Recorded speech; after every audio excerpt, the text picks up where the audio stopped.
Amigos de Noticias de hoy, muy buenos días. Como muchos sabrán, Pakistán vive inundaciones que son aterradoras. Ha dejado más de 1.130 muertos. Son inundaciones de proporciones bíblicas. Un tercio de su territorio está cubierto por agua y hay 33 millones de personas desplazadas que están viviendo en carreteras, refugios y carpas en condiciones absolutamente precarias.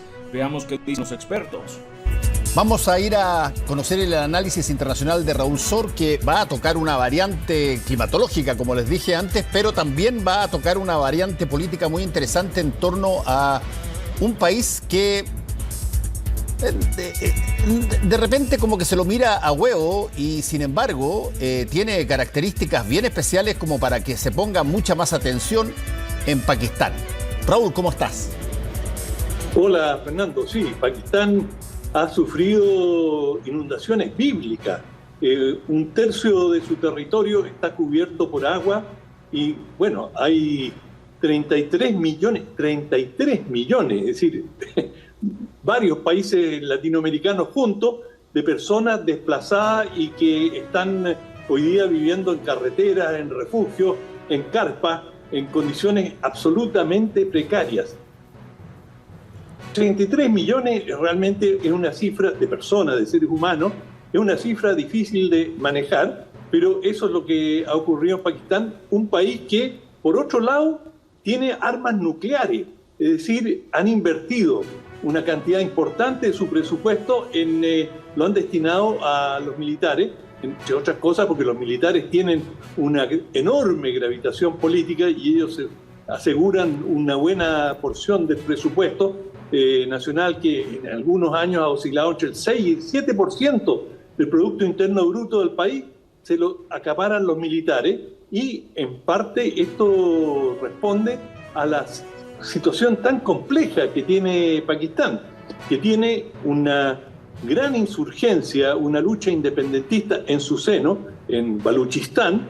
Los baluchis han venido luchando contra el poder central y quieren la independencia. No es un movimiento de gran fuerza, pero sin embargo le distrae recursos y efectivos a las Fuerzas Armadas que tratan de preservar, por supuesto, la unidad del país. Y Baluchistán es justamente una de las regiones, junto con Sindh, las regiones más afectadas. De manera que cuando ocurren estas desgracias, por supuesto que el poder central tiende a debilitarse, no le va a resultar muy difícil socorrer a las masas, a los 33 millones de personas que están afectados, y un país de una geografía extraordinariamente compleja, porque el norte, que viene del Himalaya, bueno, los deshielos del Himalaya han provocado enormes inundaciones, crecidas descomunales de ríos, cuando se derriten las nieves, y el sur, que es muy bajo y plano, y que se presta mucho a estas, se desbordan los ríos, y bueno, quedan áreas enormes, sembradas, que quedan cubiertas por las aguas. ¿Y qué pasa? Viene el hambre, y en este momento la Organización Mundial de la Salud ha señalado que hay un inminente peligro de malaria y de otras enfermedades endémicas que podrían afectar a la población, dado que no hay agua limpia, agua fresca en muchos lugares, y que los servicios asistenciales, los servicios médicos son extraordinariamente precarios y la gran parte de la población no está vacunada contra estas enfermedades, de manera que se están esperando que puedan ocurrir otras desgracias, aparte de lo que ya vemos en pantalla, que es esta inundación absolutamente descomunal. Sí, ahora tú mencionaste que Pakistán tenía armas nucleares y eso lo dijiste también, implicaba distraer una cantidad enorme de recursos para lo que es la creación de esta industria, que tuvo siempre, me acuerdo que lo conversamos en su oportunidad, tuvo siempre un rechazo muy grande, básicamente por Occidente y particularmente por Estados Unidos, que siempre cuestionó que Pakistán e India tuvieran armas nucleares, y en algún momento dado conversamos sobre, a ver, ¿quién decidía qué países podían desarrollar tecnología, por ejemplo, nuclear? Parecía que era algo que eventualmente estaba en la capacidad de los países, el poder llegar y generar sus propias abastecimientos de energía en cualquier forma que fuera. Pero cuando tú llegabas a la energía nuclear, automáticamente saltabas a la situación de potencial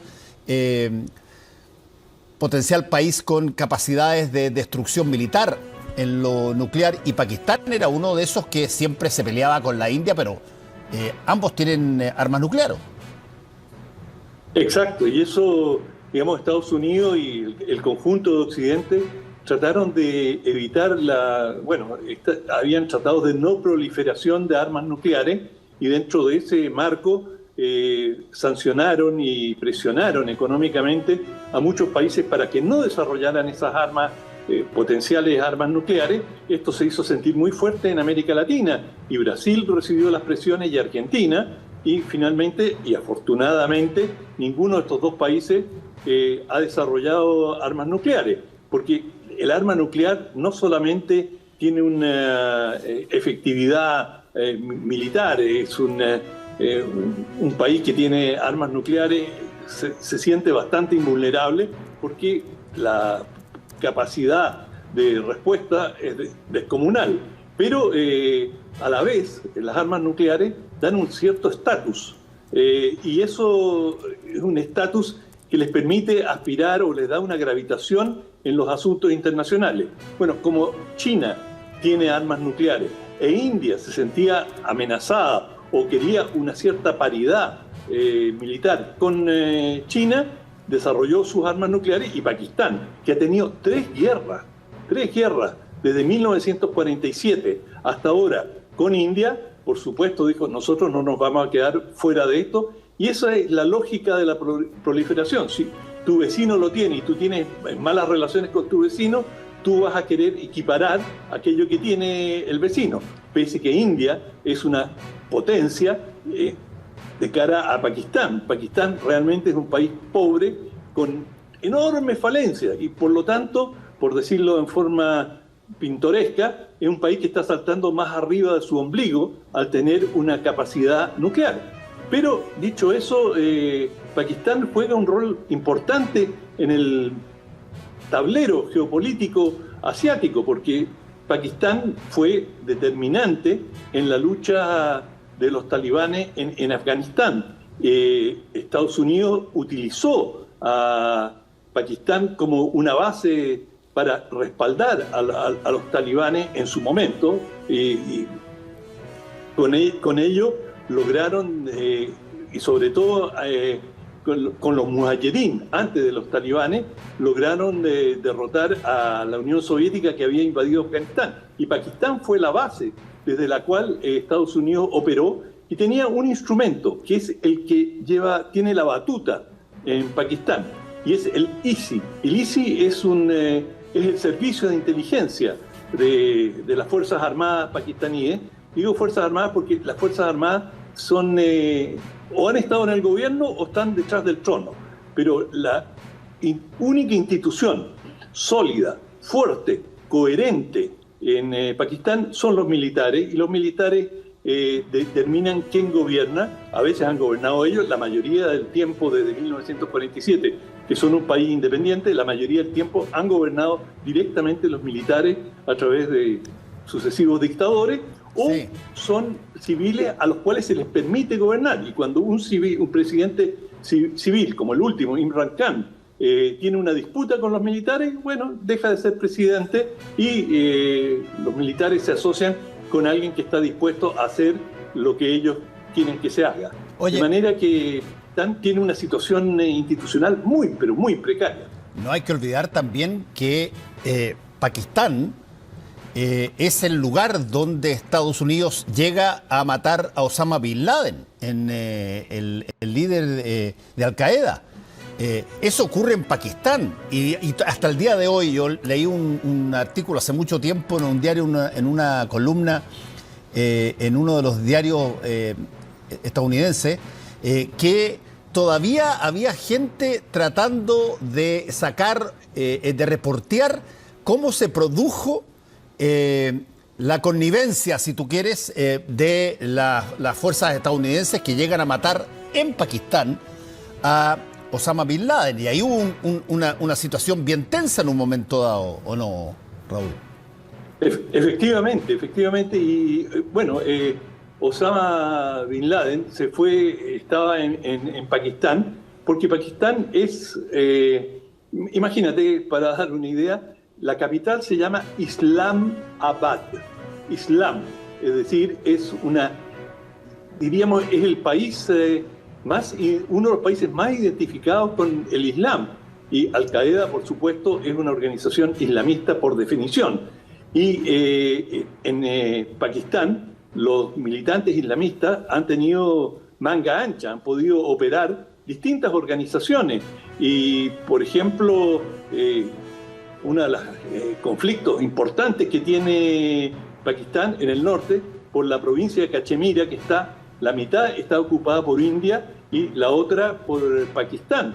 Y desde Pakistán se infiltran elementos, en India los llaman terroristas, en Pakistán, por supuesto, los llaman luchadores por la igualdad de los islamistas en la región de Cachemira. Cachemira ha estado bajo un régimen de control muy duro, muy severo por parte de India, especialmente en el último tiempo, en que en India hay un gobierno más nacionalista, más represivo, y por lo tanto los choques allí han sido importantes, y la infiltración de elementos que provocan atentados en India es importante, y por lo tanto las relaciones entre India y Pakistán son pero muy tensas. Por otra parte, China, que tiene dificultades y tensiones con India, y han tenido choques fronterizos, algunos de ellos relativamente graves, también China apoya abiertamente a Pakistán porque es un irritante, es un distractor de fuerza para India, de manera que en esta confrontación chino-india, Pakistán es aliado directo, y uno de los primeros, veíamos ahí una imagen de un avión descargando ayuda y tenía justamente la bandera china, y eso China se hizo presente inmediatamente después de estas inundaciones con ayuda, porque hay una relación muy estrecha. Y Pakistán juega un rol determinante de cara a Afganistán, que está en su frontera occidental. De manera que Pakistán, aunque es un país pobre, con recursos muy limitados, dado que está gobernado en forma directa o indirecta por militares, le da una gravitación enorme a los factores geopolíticos. Ahí vemos justamente la bandera china y la descarga de ayuda. De manera que Pakistán juega un rol muy central en los balances de poder en Asia. Y uno se pregunta qué impacto va a tener esta tremenda inundación que anula o le resta recursos enormes para la precariedad de Pakistán. Se estima que reconstruir básicamente el país se requieren por lo menos 10.000 millones de dólares, algo que Pakistán está en una crisis económica desde hace algunos años, en una situación muy precaria, es un país muy endeudado, y esto, claro, por seguir con la inundación, le está lloviendo sobre mojado. Sí. Oye, una última pregunta. ¿Tú te acuerdas que en un momento dado Pakistán y la India también, y fueron ambos bien, qué sé yo, enrostrados, particularmente por Estados Unidos y otras fuerzas occidentales, cuando hacían todos sus ensayos de cohetería nuclear? ¿Eso se dejó de hacer? Sí, hasta cierto punto han consolidado sus respectivas capacidades, y creo que tanto India como Pakistán consideran que tienen una capacidad disuasiva suficiente, como se dice en términos elegantes cuando se habla de materia nuclear. Pero ambos países son compradores, gastan fortunas, compran aviones de última generación, ambos están comprando submarinos, también de última generación. Son un mercado muy suculento para los fabricantes de armas que explotan bien esta crisis, y hay que recordar, es decir, Pakistán se formó, se constituyó, Pakistán e India eran un solo país, Sí. Eran una colonia británica, y cuando surgen a la independencia en 1947, había un movimiento muy fuerte entre los musulmanes en India que no querían vivir bajo la hegemonía hindú, y lucharon por tener a Pakistán, y finalmente se generó la partición, y los musulmanes quedaron en Pakistán y los hindúes, pese a que en India hay una gran cantidad de musulmanes también, pero los más militantes, en unas olas migratorias enormes, desde Pakistán hacia India y desde India hacia Pakistán, y con grandes enfrentamientos y 3 guerras, como dije antes. Bueno, estaremos atentos a todo lo que está pasando ahí, sobre todo no solamente por la situación ambiental, que es durísima y que ha generado un desastre muy grande, sino también la perspectiva a futuro de países que a veces uno no menciona durante mucho tiempo, hasta que de pronto pasan a ser centrales de las noticias, como es lo que pasa hoy día con Pakistán. Gracias, Raúl. Chao, hasta mañana. Que te vaya bien. Hacemos una pequeña pausa y volvemos con el Ojo. Eso es todo por ahora. No olviden comentar y suscribirse. Hasta el próximo video.